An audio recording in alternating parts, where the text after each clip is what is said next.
सास से प्यारी देवरानी। बड़ा दर्दनाक जीवन है तेरा जानवी बहू। इतने बड़े अमीर घर की बहू होने के बाद भी कैसे गरीबों की तरह तुझे अपना जीवन बिताना पड़ रहा है। तू क्यों इतना जुल्म सह रही है जानवी बहू? काकी जी, अपने ससुराल वालों की सेवा करने में कैसा जुल्म? कितनी संस्कारी है तू जानवी बहू। काश की सुजाता बहन को तेरी ये अच्छाई नजर आ जाती तो आज वो तुझ पर इतना जुल्म ना करती।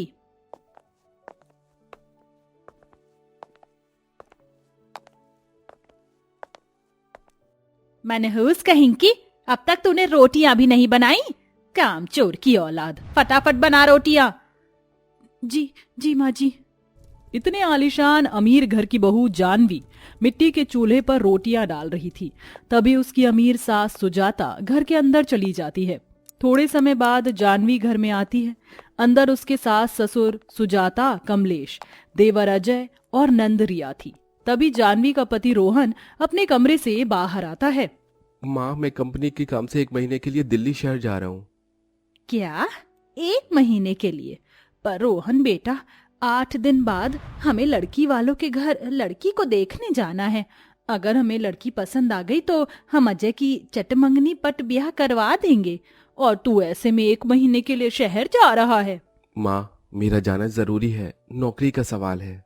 ठीक है बेटा, पहले नौकरी बाद में परिवार। रोहन जी ने मुझे बताया भी नहीं कि वो 1 महीने के लिए दिल्ली शहर जा रही हैं।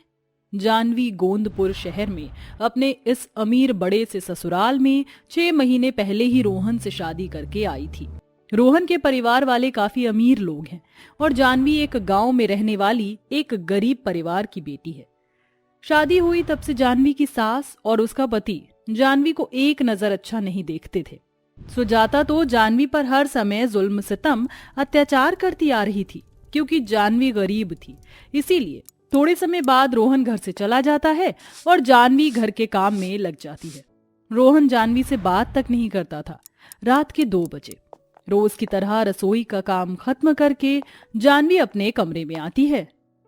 इस घर में मेरी हैसियत एक नौकर की तरह हो चुकी है। क्यों माँ जी और रोहन जी मुझसे इतनी नफरत करते हैं?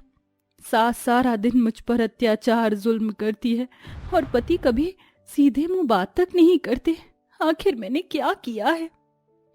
अपने दुख भरे जीवन को याद करके जानवी पूरी रात उदास बैठी रही। इसी तरह 8 दिन का समय बीत जाता है। सुजाता अपने परिवार के साथ उसी शहर में एक जमींदार के घर आती है। उस समय जानवी अपने ससुराल में थी। तभी सुजाता और सब उस जमींदार की बेटी पायल को देखकर पसंद कर लेते हैं और करीब 8 दिन बाद ही अजय की शादी पायल से हो जाती है। पायल काफी अमीर थी। शादी के दूसरे दिन, माँ जी, घर में इतनी आलीशान रसोई है, गैस है, फिर भी जेठानी जी बाहर मिट्टी के चूल्हे पर क्यों रोटियां डाल रही है? पायल बहू, उस गरीब जानवी बहू की यही औकात है। पता नहीं कौन सी मनहूस घड़ी में मैंने रोहन की शादी इस गरीब जानवी से करवा दी थी।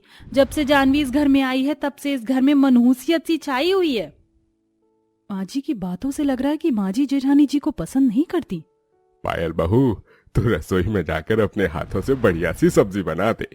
हाँ बहू, हम भी तो देखें हमारी बहू रानी के हाथों में कैसा स्वाद है। रिया, जा खाना बनाने में अपनी भाभी की सहायता कर। रिया पायल को लेकर अपने घर की बड़ी सी रसोई में आती है। रिया बहन, माँ जी जेठानी जी को मिट्टी के चूल्हे पर क्यों खाना बनाने लगाते हैं? वो उन्हें रसोई में क्यों नहीं बनाने देते खाना? भाभी, उस गरीब जानवी भाभी की क्या औकात कि वो इतने आलीशान रसोई में आकर खाना बनाए। वैसे भी जिसकी जो औकात होती है ना, उसे वही काम दिया जाता है। तभी पायल को सारी बात समझ आती है कि जानवी की हैसियत इस घर में बहू की नहीं बल्कि एक नौकरानी की तरह है। 2 दिन में ही पायल जानवी और उसके ससुराल के बीच की नाराजगी का जरिया और जानवी से नफरत करने की वजह जान लेती है। एक दिन दोपहर में सब डाइनिंग टेबल पर बैठकर खाना खा रहे थे और जानवी सबके पास खड़ी सबको खाना दे रही थी। अरे जेठानी जी, आइए ना, आप भी हमारे साथ खाना खाइए। पायल बहू, इस टेबल पर केवल इस घर के सदस्यों को ही बैठकर खाना खाने का अधिकार है, इस घर के नौकरों को नहीं। तू खा ले चुपचाप। ये सुनकर पायल दुखी हो जाती है। थोड़े समय बाद सब खाना खाकर अपने अपने कमरे में चले जाते हैं तो पायल जाह्नवी सारे बर्तन रसोई में रख देते हैं। तभी रोज की तरह जाह्नवी बचा हुआ जूठा खाना रसोई में एक कोने में जमीन पर बैठकर खाने लगती है। ये देखकर पायल की आंखों में आंसू आ जाते हैं। जेठानी जी, मुझसे आपकी ये तकलीफ देखी नहीं जाती। आखिर ऐसी क्या वजह है जो माँ जी आपसे इतनी नफरत करती हैं? गरीबी की दीवार, बस यही वजह है पायल। मेरी गरीबी ने ही आज मुझे इस घर में नौकर की हैसियत दे रखी है। तभी पायल जाह्नवी को अपने हाथों से खाना खिलाती है। जेठानी जी, मेरी अपनी तो कोई बहन नहीं है, इसीलिए अब से आप ही मेरी बड़ी बहन हो। लीजिए खाना खाइए और देखना, बहुत जल्द मैं आपके और माँ जी के बीच की इस नफरत की दीवार को हमेशा के लिए हटा दूंगी। ये सुनकर जाह्नवी की आंखों में आंसू आ जाते हैं। इसी तरह दिन प्रतिदिन लगे। सुजाता जाह्नवी से घर के सारे काम करवाती है और पायल को सारा दिन आराम करने को कहती है, पर पायल से जाह्नवी की तकलीफ देखी नहीं जाती। इसीलिए पायल सुजाता से चोरी छिपे काम में जाह्नवी की सहायता कर लेती थी। एक दिन जाह्नवी कड़ी धूप में आंगन में कपड़े धो रही थी। फटाफट कपड़े धो जाह्नवी बहू। माँ जी क्यों इतना जुल्म कर रही हैं जेठानी जी पर? मुझे माँ जी और जेठानी जी के बीच की ये दुश्मनी को दूर करना ही होगा। रात का समय जाह्नवी रसोई में बर्तन धो रही थी। तभी पायल उसके पास आती है। जेठानी जी, लाइए मैं बर्तन धोने में आपकी मदद कर देती हूँ। पायल जैसे ही बर्तन धोने बैठती है कि तभी सुजाता रसोई में आ जाती है। अच्छा, तो तू मेरी भोली भाली बहू को बहका कर अपने काम पायल बहू से करवा रही है? नहीं माँ जी, ऐसा नहीं है। जेठानी जी ने मुझसे नहीं कहा ये काम करने को, मैं खुद इनकी सहायता कर रही थी। तू चुप कर पायल बहू, मैं इस गरीब जाह्नवी को बहुत अच्छे से जानती हूँ। ये तेरी अच्छाई का फायदा उठा रही है। चल बहू यहाँ से, और आज के बाद इस मनहूस जाह्नवी की कोई मदद नहीं करना। सुजाता पायल को लेकर बाहर चली जाती है। अगले दिन दोपहर में पायल सोफे पर उदास बैठी थी। तभी रिया सीढ़ियों से आने लगती है तो उसका पैर फिसल जाता है और वो गिरते गिरते बच जाती है। अरे रिया बहन, संभालिए, आप ठीक तो हो ना? हाँ भाभी, ठीक हूं मैं। रिया वहां से चली जाती है। तभी पायल के मन में एक उपाय आता है। अरे वाह, माँ जी और जेठानी जी के बीच की दुश्मनी खत्म करने का उपाय मिल गया। आधी रात का समय, सब घर में अपने अपने कमरे में सोए हुए थे। तभी पायल अपने कमरे से बाहर आती है और सीढ़ियों पर तेल डाल देती है। चलो, पहला पड़ाव तो पार हो गया, अब जाकर माँ जी को जगाती हूँ। पायल सुजाता के कमरे के बाहर आती है और दरवाजा खटखटाकर वहां से अपने कमरे में भाग जाती है। तभी सुजाता कमरे से बाहर आती है।